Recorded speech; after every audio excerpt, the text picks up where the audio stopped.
monde, j'espère que vous allez bien. Bienvenue dans cette petite vidéo. Vous avez vu ce superbe temps.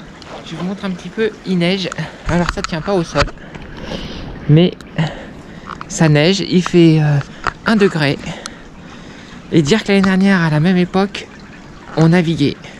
Je vous montre quelques images.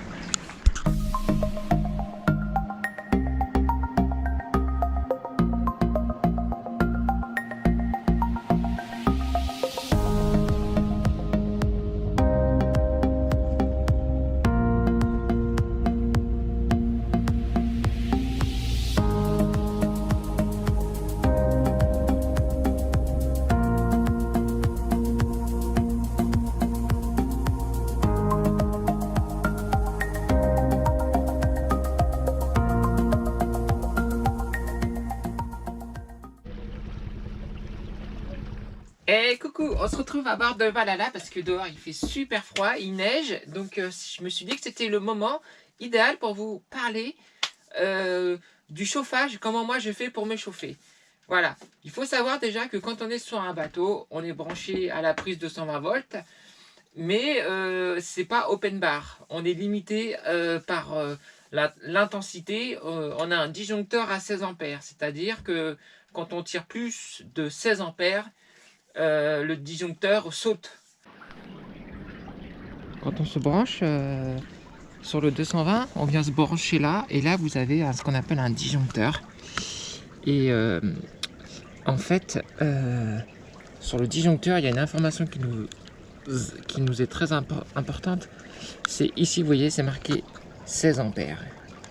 16 ampères, vous allez me dire, c'est quoi? Ça correspond à quoi? Alors, on a une petite formule qui s'appelle P égale U fois I. Je vous mets la petite formule au-dessus. Donc, P, c'est la puissance en watts, est égale à U fois I. Donc, U, c'est la tension en volts, multiplié par I, l'intensité en ampères. Donc, c'est très simple. Pour savoir combien, en fait, on peut tirer de puissance, de watts, on multiplie tout simplement donc 220 multiplié, donc ici je vous ai montré sur le petit disjoncteur, c'est 20 ampères, donc 220 16 ampères, 220 multiplié par 16 ampères, ça me fait 3520 watts. Donc je peux tirer sans que ça disjoncte 3520 watts. Donc ça va très vite parce que il faut savoir que les radiateurs c'est déjà 2500 watts à peu près. Donc il faut faire attention à sa consommation, c'est-à-dire qu'on ne peut pas avoir un chauffage qui tourne à fond les manettes avec un four électrique et des plaques électriques. Tout ça, si on branche tout ça ensemble, ça va disjoncter. Donc moi je suis limité à 3520 ampères. Il y a une deuxième solution, c'est de tirer pour l'hiver une deuxième rallonge à une autre borne. Comme ça, on a une rallonge spéciale électrique pour le chauffage et une autre rallonge spéciale pour le four, la gazinière, etc. Ça, c'est une technique aussi. Alors, moi, j'utilise deux trucs. Déjà, j'utilise radiateur bain d'huile et radiateur chauffage soufflant. Déjà, je vous déconseille d'acheter ce genre de petits radiateurs qui font 500 watts. Ça sert à rien, ça chauffe pas du tout. Vous allez dépenser 30 ou 40 euros pour des bananes. Voilà, ça sert à rien. Il faut carrément prendre le modèle supérieur. Parce que ça, c'est vraiment, ça sert vraiment à rien. Pourquoi le chauffage à bain d'huile? Ça va vous donner une chaleur qui est constante. Alors l'avantage, c'est que vous allez avoir une chaleur qui est constante, qui est régulière. Ça ne fait pas de bruit puisque ça ne souffle pas. Et donc c'est quelque chose qui est pas mal. L'inconvénient, c'est que c'est très long à chauffer. Donc quand vous rentrez dans votre bateau et qu'il fait 16 ou 15 ou 13 degrés, ça va être super long à chauffer. D'où le chauffage à air pulsé. Qui lui, donc le gros avantage, c'est qu'il va chauffer très très vite. Et l'inconvénient, c'est qu'il fait du bruit. Donc l'idéal, moi, je mets donc mon chauffage bain d'huile au minimum quand je suis pas là. Comme ça fait la température qui descend à 13-14 degrés. Et quand je rentre, je mets je coupe celui-là et je mets le radiateur chauffage soufflant ce qui fait la température va monter tout de suite, ça nous fait une chaleur tout de suite, on sent vraiment une grosse chaleur qui arrive, et du coup ça chauffe très très vite. Et une fois que le bateau est à température et que la nuit et que je vais me coucher, je remets mon bain d'huile en route. Comme ça, la température descend et je suis bien. Voilà, je vais vous montrer mon radiateur, mon bain d'huile. Alors, voilà, moi c'est ça. Bain d'huile, il fait 2500 watts. Voilà.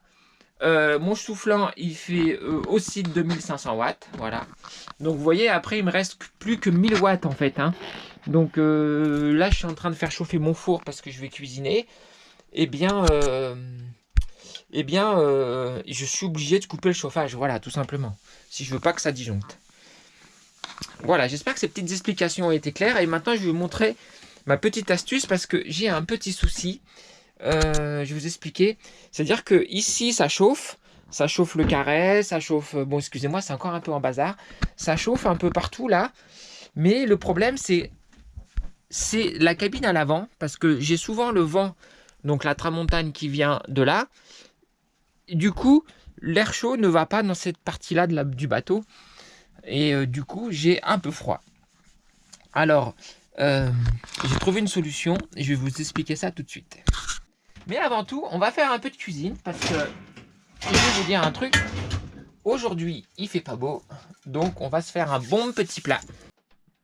Alors, je vais faire une bonne palette à la diable. Ça, c'est excellent. C'est super bon. Je sais pas si vous connaissez. Donc, on va se faire un bon petit repas. Alors évidemment, le chauffage, là, mes solutions de chauffage dont je vous parle, c'est uniquement au port. Parce que sinon, moi, en mer, j'ai mon petit poêle à gasoil qui est ici, qu'on voit pas très bien d'ailleurs. Et ça marche bien, sauf que la chaleur, elle est pas très diffuse. Et franchement, ça sent un peu le gasoil quand même, je le reconnais. Alors justement, pour pallier à ce petit problème de froid que j'ai dans ma cabine à l'avant pour dormir, en fait, j'ai le matelas qui est froid en fait. Et du coup, quand on va se coucher, c'est assez désagréable. Alors, j'ai la solution. Voilà, c'est une petite couverture chauffante en fait. J'ai vu ça l'autre jour dans un magasin. Je sais qu'il y a beaucoup de gens qui l'utilisent en van life et etc., etc. Je m'étais toujours posé la question. Et du coup, bah, je l'ai acheté donc 40 €. Et bah, je me suis dit, bah, pourquoi pas essayer parce que c'est vraiment désagréable cette sensation de rentrer dans un lit qui est froid. Alors en fait, ça se présente bah, comme une couverture avec une commande. Et vous avez 9 positions de chauffage. Vous avez aussi une position timer où vous pouvez choisir le temps. Et alors moi du coup je l'ai mise si vous voulez juste sur mon matelas. Après j'ai remis un drap-housse et en fait j'ai essayé. Et franchement c'est top. Parce que on se croirait à téléachat là. Parce que vous la mettez en mode position chauffage avant d'aller vous coucher. Et quand vous allez vous coucher, vous avez un lit qui est juste un petit peu chaud là. Ah, c'est super agréable. Après, je baisse la température, je le mets au minimum. Et j'arrive à dormir. Avant, je dormais avec des chaussettes et tout. Maintenant, j'arrive à dormir sans chaussettes et tout. Et c'est super, franchement, c'est super agréable. Bon, maintenant, je pense que c'est sans danger. Hein. Ils ont fait des progrès là-dessus parce que c'est vrai qu'à l'époque, ça faisait un peu peur. C'est des remèdes de grand-mère, donc, mais ça marche super bien. En plus, alors vous voyez, ça consomme 160 watts. Voilà, on est toujours dans la recherche de puissance pour voir exactement si on va pas faire disjoncter le truc. Donc là, en puissance maximum, c'est 160 watts. Donc ça consomme rien du tout en fait. Voilà, c'est vraiment un super truc que je vous conseille. Ça casse vraiment l'effet de froid quand vous vous couchez. Et moi, du coup, maintenant, j'arrive à faire descendre la température du bateau à 16, 15, 16 degrés la nuit. Et du coup, moi, j'ai super chaud, quoi. Alors, il y a un inconvénient quand même, c'est que Déjà, j'étais pas une lève-tôt, mais alors avec ça, je me lève plus du tout, quoi. Je me lève plus parce qu'on est tellement bien que du coup, on n'a plus envie de se lever. Voilà, c'était la petite astuce du jour. Je vous montre comment je mets ma couverture chauffante. Alors du coup, je l'ai mise sur le matelas. Là, je la mets bien comme ça. Et là, je vais rajouter un drap housse dessus pour pas la salir parce que, évidemment, ce n'est pas lavable en machine. Hop là, vous voyez, le petit drap housse qui va bien, comme ça, et ben ça va bien chauffer le soir.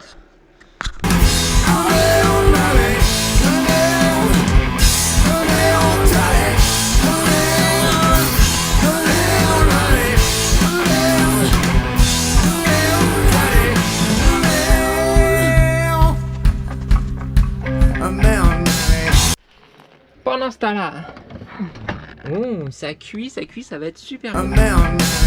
Oui, je sais, j'ai pas encore défait mon sapin. J'ai toujours du mal à, en fait, défaire les décos de Noël. Mais je vais m'en occuper ce week-end.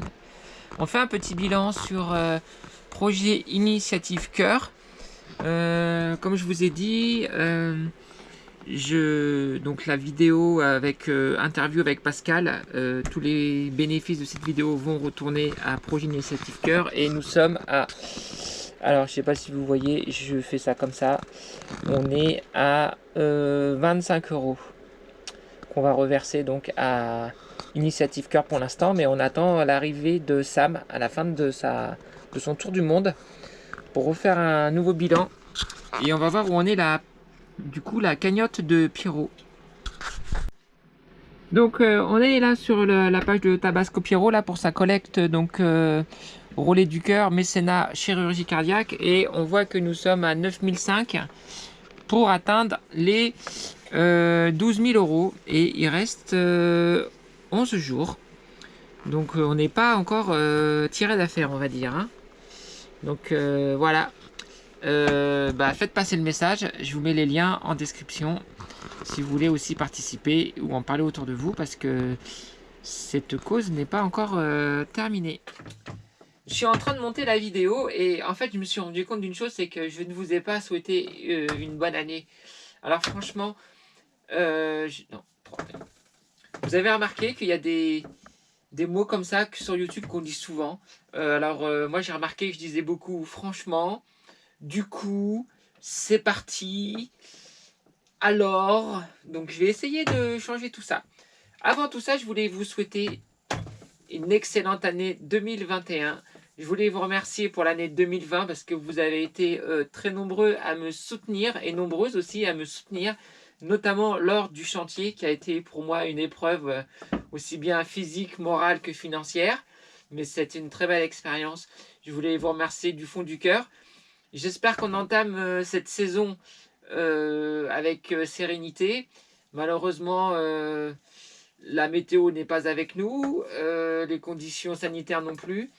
Alors, qu'est-ce qu'on peut souhaiter pour cette année? Eh ben, je peux vous souhaiter que du bonheur et que des bonnes choses, forcément, en espérant qu'on va se sortir de tout ça et qu'on va pouvoir retrouver notre liberté de penser et de naviguer et de se soigner. Voilà, donc je voulais vous remercier en tout cas, merci beaucoup. Bon, j'arrête de parler parce que je parle beaucoup. En tout cas, c'est reparti pour 2021 et j'espère à très très bientôt. En tout cas, merci beaucoup de me supporter. Ciao, ciao. Ah, je peux vous dire, c'est tout chaud, ça marche super bien. Ah, génial. Allez, bonne nuit les amis, bon courage. On se retrouve dans une prochaine vidéo. Nous on est bien au chaud là. Ah, je peux même enlever les chaussettes parce qu'il n'y a plus aucun effet de froid. Ah, c'est fantastique. Ah. Allez, merci de me suivre. Surtout si vous n'aimez pas mes vidéos, ne likez pas. On se retrouve bientôt dans une nouvelle vidéo. Mais en attendant, nous on va faire une grosse sieste. Allez, au revoir tout le monde. Bisous, bisous.